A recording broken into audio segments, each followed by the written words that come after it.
All right, Coach, a lot of important players to your team went out with injuries in the last game. I know it's early in the week. Do you have an update on any of those players? We're kind of waiting on to get some update on a few guys. Yeah, it was, man, I admire our guys' fight the other night, and a lot of guys got called into duty that wouldn't normally be in that situation. That's football. We seem to have a rash of more of them than you would typically want or have in a typical year, but that's football. Scott, with all, as you mentioned, with some of the injuries, everything going on, this seems like a monumental task this weekend, a David and Goliath type situation going up against Texas Tech and how well they played so far this season. What's your mentality trying to face off against a team that's one of the best in the Big 12? I have the same mentality I've had every week. We just got to keep getting better, and we haven't played up to our capabilities on the road yet this year. So whatever that capability is, then I want to play it at a closer rate to what our best is, and that means good week of practice and the right mentality going into the game. Coach, I wanted to ask towards the end of the Houston game, what was the availability of Jakari Brown to go in for that situation with him? Yeah, Jakari's still not 100%. He's kind of been our emergency guy for a while. He had a pretty bad shoulder, and it's getting better. So we'll keep evaluating him week by week. And I wanted to follow up with Davi. What was the kind of decision was there more consideration possibly putting him earlier in the game, or you feel like that was the best time for that situation? Taven talked to us about having a bit of a hammy issue that happened in pregame and said he could go. We actually talked at the end of the third quarter about the next drive, making a switch. We didn't, and then we didn't get the ball back until the last drive. I think we only had 2 drives in the fourth quarter. So that's the reason it happened when it happened. I think it was the right decision based on health and the situation in the game. After the game, I asked you about penalties. You've been talking about it all season long as something that needs to be corrected. What is the process that you go through a week leading up to a game to address that specifically? The one little tweak we need to make is when we're installing all this, in my opinion, sometimes we stop the play before it happens to make sure somebody's aligned right or somebody's motioning right. And that gives people up front or at tight end a chance to mill around and not be set when we start the motion. When we break huddles, we got to get to our spot, get set, motion, and go. And when you're installing some of this stuff, it kind of takes away that urgency. That's not an excuse. That's just a practice process that we've been refining to make sure it's better. Biggest thing is we just got to be more disciplined with getting set. Coach, have you gotten a chance to speak with Davi yet? How has he just been has responded over these past couple of days since the last drive of the game? Davi will be okay. The players love Davi. Davi cares a lot and took it really hard. And I want players that feel that way. It says a lot about who he is as a person. To be honest with you, we put him in a tough spot. Going into the season, he was 4th quarterback. He didn't get a lot of reps in camp. We had a guy in the game at the end that I think it was the right decision to put him in, but he's probably only had a couple hundred reps of offense with our first group, and you can't expect him to do everything. We weren't going to call some of the things in the game plan with him in there. We're just going to call things that we knew he knew, and I think for the most part, he did a good job. Coach, you say your mindset doesn't change heading into this week, but does your message to the guys change at all? Do you tell them anything about maybe the margin for error shrinking against a team like Texas Tech? Yeah, you got to play really good to beat these guys. And I credit them for the team they've built. I like our team too, and the one thing you can take out of that Houston game, as disappointing as it was, is how much fight there was in our guys. I never want us to lose that. You go into a process like this, and you can't ever assume it's going to be easy. Nothing worth having is ever easy. And when Coach Grinch sent me something this week, and to kind of paraphrase it, when you're going through a process like this where you're building, maybe deep down you're hoping there's an easy way, that it's just going to happen without the hard work, without the trials, without some setbacks. Nothing good ever happens without those things happening. And you got to go through the hard to get to the good. We're having fun even though we're going through the hard. To think it's just going to be easy, I don't think it'd be worth it when we got there. It isn't like I was going to show up and we were going to go undefeated. It isn't like the players aren't going to have to work in the weight room and suffer through some things and have some heartbreak before we get there. That's the process. And I want it worse than anybody. I don't want it for UCF more than I want it for me. I want it for these players more than I want it for me, and it's coming. We got to get it over the hump, but to think that it was just going to happen is unrealistic, and we got to go through this to get where we want to go. It sounds like you're satisfied that your players have embraced that mentality. I think for the most part our players have. I got a bunch of guys that won't quit and are going to keep working to get better. And you know, coaches use these phrases too much, but sticking to the process and all those things. But it's true. I can't. We're doing the right things. If I panic and change, then we're starting over.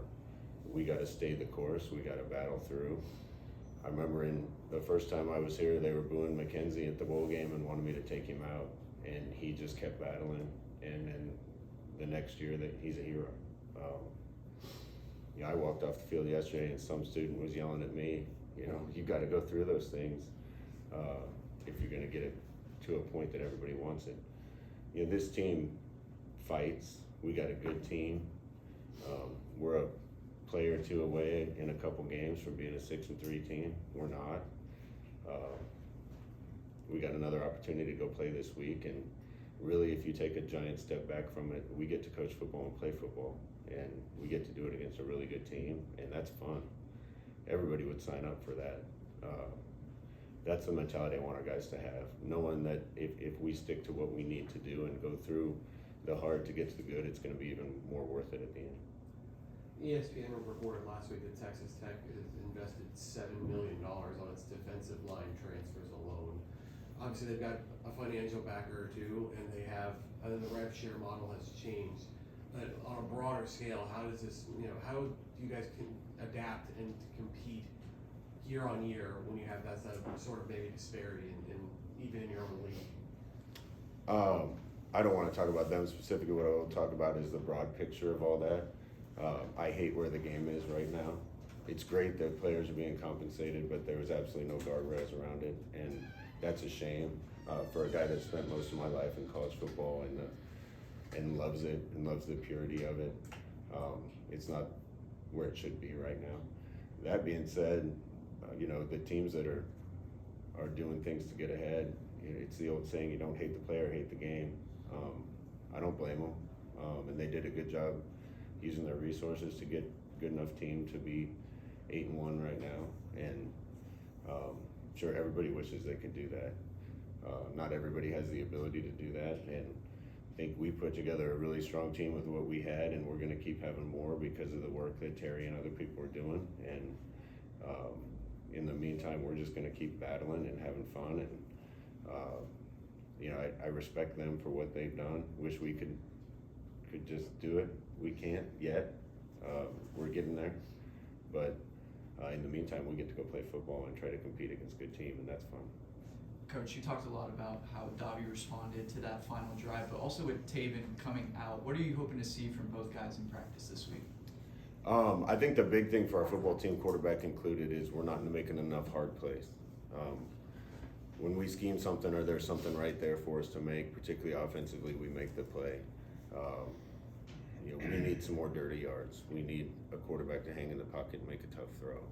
We need to break a tackle, make a guy miss.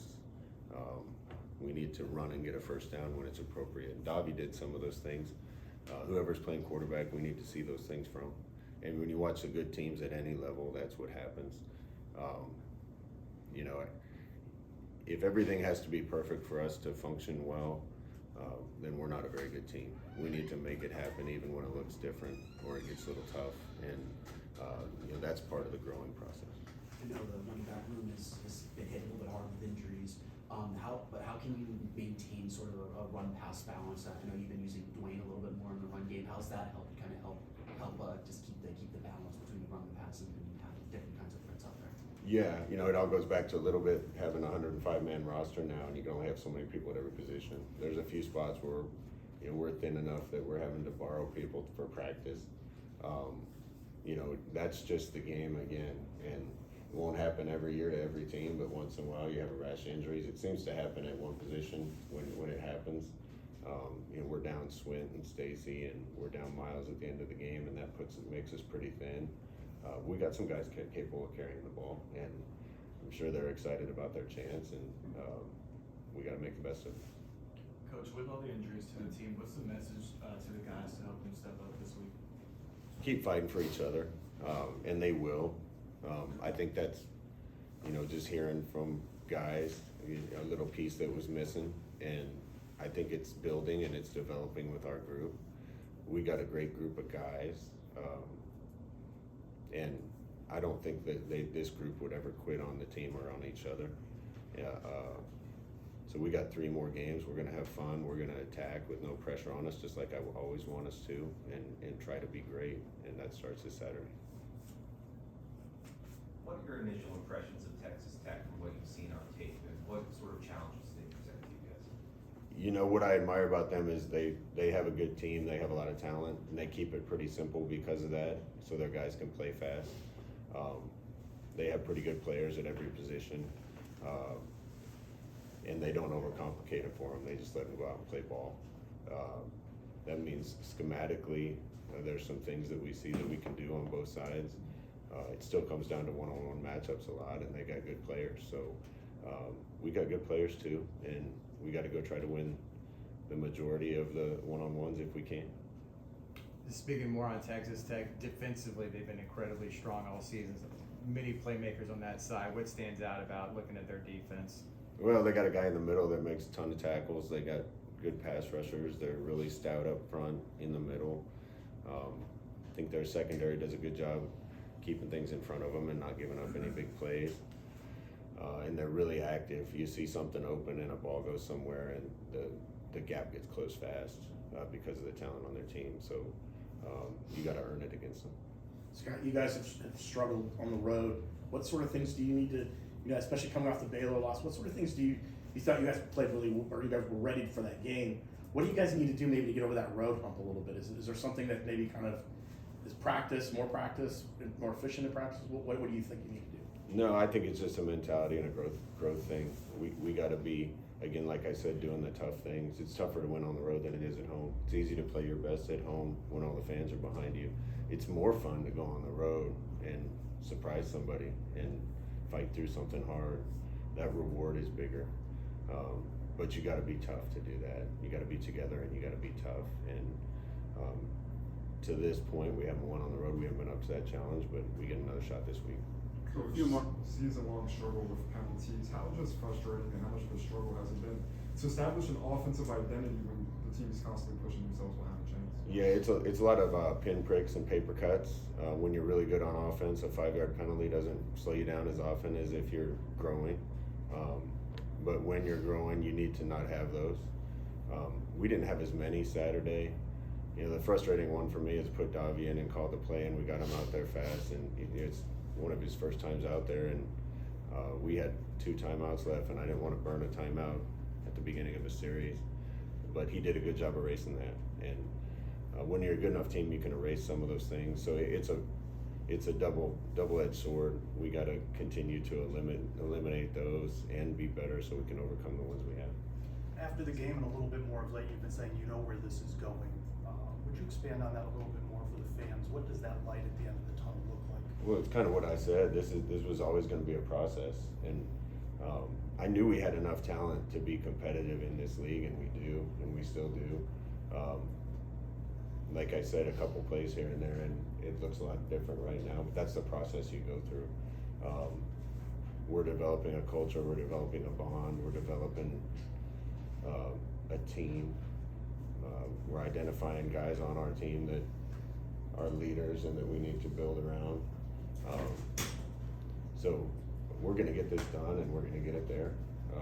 But you got to kind of enjoy this part of it too.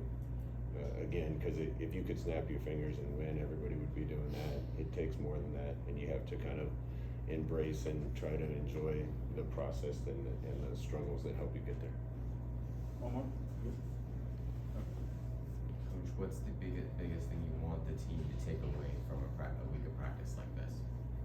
We're gonna have fun in practice this week. We're gonna be supportive of each other. We're gonna try to do little things to get us a little bit better, and that's what we do every week.